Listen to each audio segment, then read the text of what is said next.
So what do you do if your team is losing faith in the leadership? Yeah, see, this one's tough.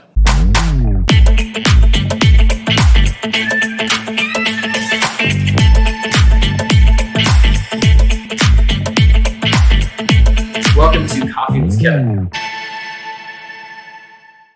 Right, you've got a team who's connected. They care about each other, and leadership, maybe on the team, maybe leadership in the organization, is just doing things that they don't agree with. They're maybe abdicating their responsibility. Culture's not where it should be, and so people initially bought in. Right, they were excited. They were sold a vision. They were sold this idea, and it was exciting. They're like, "Yeah, I'm in. That's a compelling vision. That's what I want. That's what I'm here for." And then as they get into it, they realize, like, wait, what they want isn't actually what they sold us. What they're creating isn't what they told us that we were going to be about. And so then we get frustrated because trust gets lost in that process. Relationships go down, communication struggles. And so really it's just a lack of influence from the leadership on down.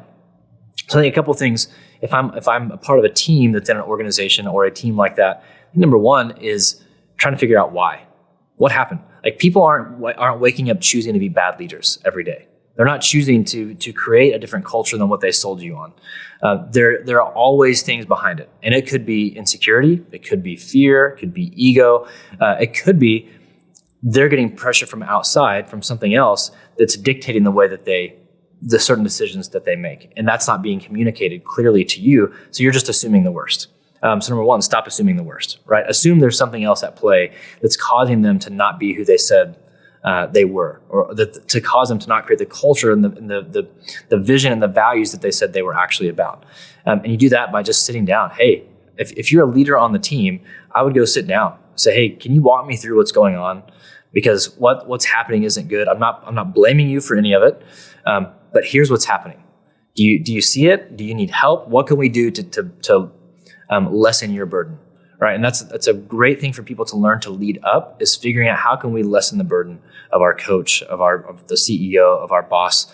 But the other piece is no matter what that leader does, you can choose your own culture, right? You can choose your personal culture, and that's going to shape everyone around you. So if you can either complain about it, you can leave, and leaving may be the right option depending on the circumstances. Sometimes you do need to leave. You can complain about it, you can leave, or you can just make things better. Right, you can start to believe better. You can start to live a standard even if the leaders aren't living it. You can start to live the value system even if the leaders aren't. You can create the culture even if they aren't. And so as you do that, it's going to raise the standard and the level of everyone around you. You can be the catalyst for that change. And so leadership is only responsible for so much, right? Them being a bad leader doesn't mean you get to be a bad player. Them being a bad leader doesn't mean you get to be a bad employee. So you get to own your personal culture and shape the culture of those around you.